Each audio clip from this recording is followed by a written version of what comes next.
வாப்பா கள்ளா, உனக்கு அப்படியேதாப்பா அம்முட்டு காத்துக்கிட்டு இருக்கேன். உன் மேல ஒரு பிராது வந்திருக்க போய். பிராதா?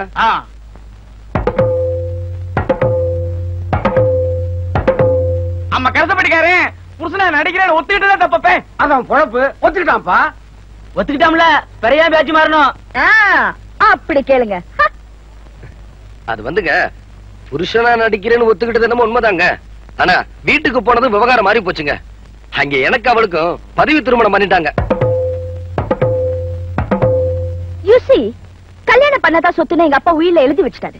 எனக்கு கல்யாணம் பிடிக்காது, பட் சொத்து வேணும். அதனாலதான் இப்படி பிளான் பண்ண. இருந்தாலும் அப்படிதான் ஒத்துக்கிட்டாரு. இப்பதான் இப்படி மோசம் பண்றாரு. ஷிட். அதுலங்க பாப்பாவோட பரம்பரையில பல பேர் கல்யாணமே பண்ணிக்காம சொத்தை எல்லாம் அழிச்சு விட்டானுங்க. தான் வாரிசுக்கும் அப்படி வரக்கூடாதுன்னு கல்யாணம் பண்ணாதான் ஒரு பொறுப்பு இருக்குமேன்னு இப்படி ஒரு உயிலை எழுதி வச்சாரு, அவ்வளவுதான். அப்படி பொறுப்பா எழுதி வச்ச அந்த உயிரை மோசடி பண்றதுக்கு என்ன உடந்தையா இருக்க சொல்றாங்க? இருக்கலாமா? நீங்களே சொல்லுங்க. ஆனா அது எப்படி போய் முடியும்? ஆமா கருத்தப்படிக்காக நியாயத்துக்கு விஷயம் கொடுப்பேன். ஆனா மோசடிக்கு தொடர்பு வேணா. பெரிய மோசடி வேலை எவ்வளவு இருக்கு. கழுத்துப்படி கொடுத்தாலும் கொடுக்காம தவிர எழுத்துப்படி கொடுக்கவே கூடாது. கள்ள கையெழுத்து போடாது சரிதாப்பா. ஏவா அவன் என்னமோ உன்னை ஏமாத்து விட்டான்னு சொன்ன. இப்ப நீ இல்ல அவனை கூட்டிக்கிட்டு போய் நெசா புருஷன் ஆக்கி ஏமாத்தி இருக்க. அதுல வந்துங்க, ஆனா வந்தாவது போயாவது.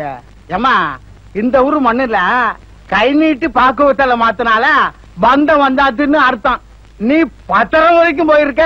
அதானே தலையெழுத்து அவன்னு ஆனதுக்கு அப்புறம் கையெழுத்து கையெழுத்து அவளுக்கு புடவை கட்டி குடும்பம் நடத்துற. What nonsense. இதான முரட்டு பஞ்சாயத்து.